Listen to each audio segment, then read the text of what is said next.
My name is David Pasquino, and my wife and I, Deanna Tamblin, we've been supporting UPwithART for 6, 7 more years.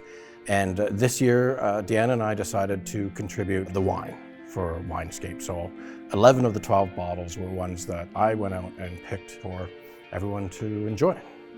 Obviously, I'm the mystery artist, and I and my family have been involved with UPwithART for nigh on to 10 years now. We participate in various ways, both as volunteers and participants, both in Winescape and UPwithART. This year I'm contributing, along with a friend of mine, the most expensive bottle of wine to UPwithART's Winescape. I've also contributed an artwork, and I think you'll be surprised both at the quality of the artwork, of course, and the quality of the wine.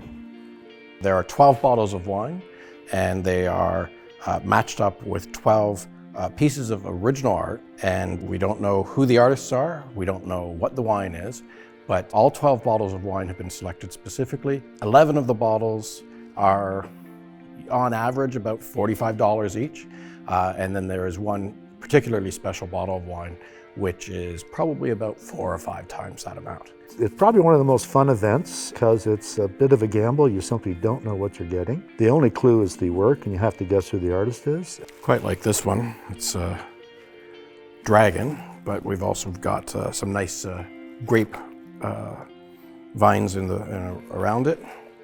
This, I'm not quite sure what it is. It looks like some sort of a vehicle or canoe or something. It looks like what's called an image transfer, which is an image that's maybe Xerox, and then using a solvent, they transfer it onto paper, which it gives it this very unique textured look, which I think is really quite nice. It's quite a lovely piece, actually. It looks like there's sort of a bird or something in a canoe there, so it's a bit of a mystery. I'll take a look at this one. It seems to be somewhat inspired by, well, it says right here, Lewis Carroll. Fall, the threat of reason. Huh.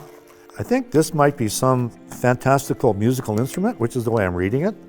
Successful bidders on the artwork, of course, get the original artwork, the bottle, which will be a mystery until you get home, or maybe you open it right on the spot, and a $50 gift certificate for framing at the Framing and Arts Center. So this is my baby. This is the one we chose. It's a very heavy bottle of wine. I mean literally heavy. I'm not sure the wine is, but it's a Torre Muga.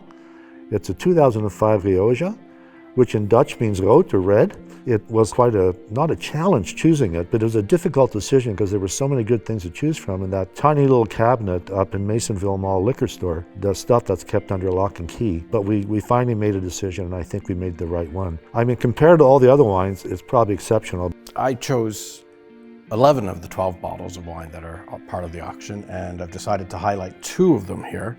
I did make sure that there is a mix, so there are 4 whites and a total of 8 reds, including the very special bottle.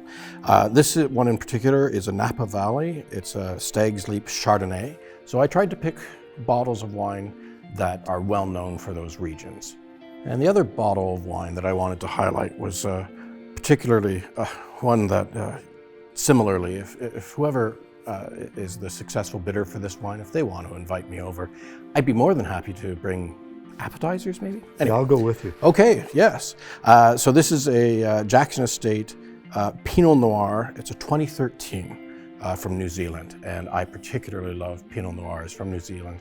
And this is just, I can only imagine, is a stunning bottle of wine. Register at upwithart.ca for the online auction, April 19th to 23rd.